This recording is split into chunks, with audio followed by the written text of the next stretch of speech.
Before we dive in, if you're someone who loves stories that make your heart ache and then heal, stories packed with raw emotion, unexpected turns, and lessons that linger long after the screen goes dark, then do yourself a favor. Hit that subscribe button and turn on the notification bell right now. Every single week, I bring you stories that stay with you, that echo in your mind long after you've closed your eyes. And trust me, today's story isn't just a story. It's a journey through heartbreak, courage, forgiveness, and the fragile power of honesty. It's the kind of story that makes you pause and reflect on your own life, your own choices, and the people you love most. Ethan had always believed in keeping his hands busy to calm his mind. Tonight, like every night in the past few months, he moved from one small task to another around the house, tightening loose screws, adjusting the stubborn hinges of cabinets that refused to stay aligned, fixing the flickering light in the hallway that had become more of a reminder than a nuisance. The tasks themselves were meaningless, almost insignificant. Yet, in the rhythm of those small, precise movements, he found a temporary sanctuary, a place where he could control something, anything, because everything else in his life had spiraled into unpredictability. The house was unusually quiet. So quiet, in fact, that it felt almost conspiratorial, as if the walls themselves were holding their breath, silently mourning alongside him. In the kitchen, his mother, Linda, stood at the sink, washing dishes with slow, deliberate movements. The tap ran steadily, creating a soft, comforting backdrop. Plates clinked gently against each other, a delicate sound. Careful not to disturb the fragile silence that enveloped the room, Ethan caught a glimpse of her from the corner of his eye. Something had changed. She didn't look smaller in body, but somehow her presence seemed diminished, weighed down by invisible burdens. Years of worry, sacrifice, and unspoken grief had bent her over ever so slightly. Though she carried on, with the quiet dignity of someone who had learned to endure. Turning back to the cabinet, he let his hands guide the screwdriver. Metal against metal, tight, secure, finished. If only life could be fixed with the same simplicity. If only heartbreak could be twisted back into place with a few turns of the wrist. Emily had left without warning. No explanation. No goodbye. That made sense. One day, she was there laughing in the kitchen, stealing bites of his toast, talking about dreams they hadn't yet dared to build. The next, she was gone. No fights, no dramatic collapse, just silence. Ethan had replayed that final week over and over in his mind, dissecting every glance, every word, searching desperately for the cracks in the foundation of what he thought was unbreakable. For cracks, that was all he could identify.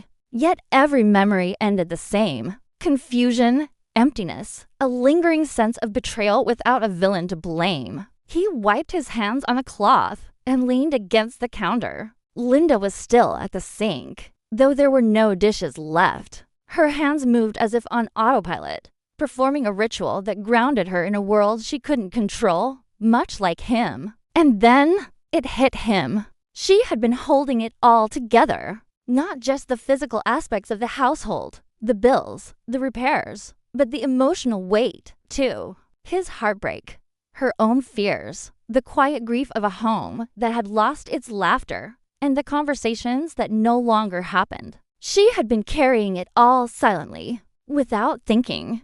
Ethan stepped forward. He wrapped his arms gently around her, shoulders from behind, not out of sadness, not out of guilt, but out of gratitude.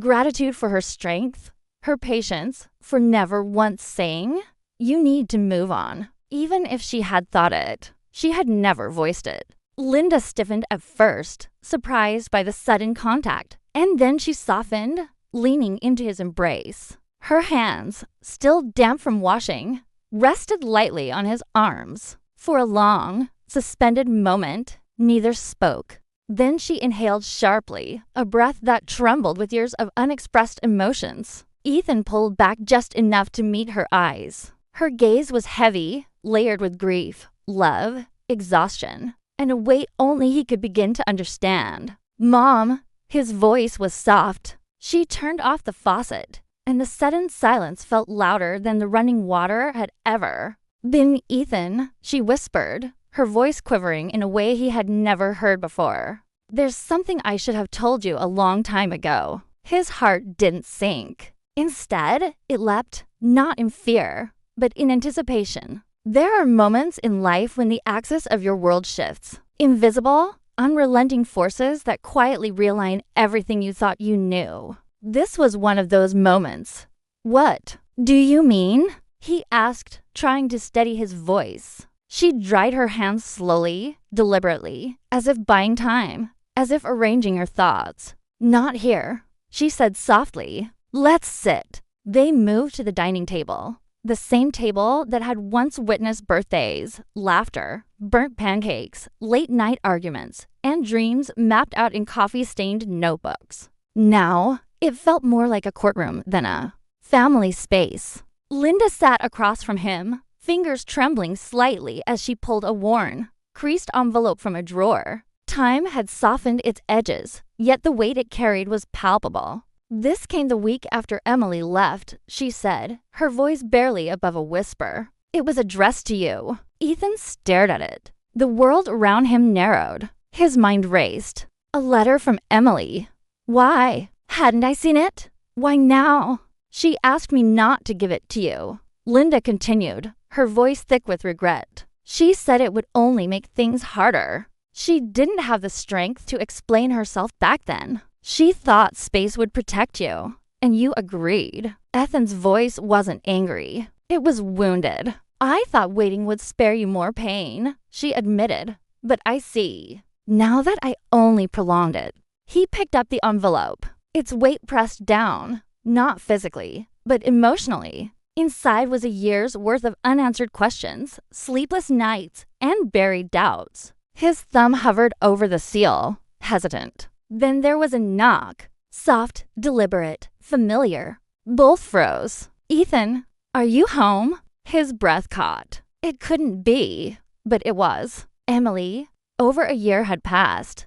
He hadn't heard her voice, hadn't seen her face, hadn't known where she was. And now, standing just beyond the door, she brought with her the very questions he had longed to answer. Reality seemed to bend. Linda watched silently, giving them space without a word. Ethan walked to the door as if in a dream and opened it. Cold winter air rushed in, brushing against his skin. Snowflakes clung to Emily's dark hair. Her cheeks were flushed with the cold, and her hazel eyes, the same ones he had memorized, searched his face with a mixture of hesitation, fear, and hope. "Hi," she said softly. "I didn't know if you'd open the door." Neither did he. 1,000 emotions surged simultaneously. Relief, anger, longing, disbelief. Words failed him. Linda, sensing the moment, gave a small, encouraging smile and quietly retreated into the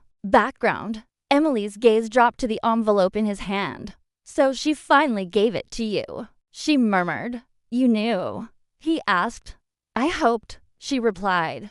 "I always hoped." The door closed softly behind her. The house felt suddenly smaller, but more alive, more charged.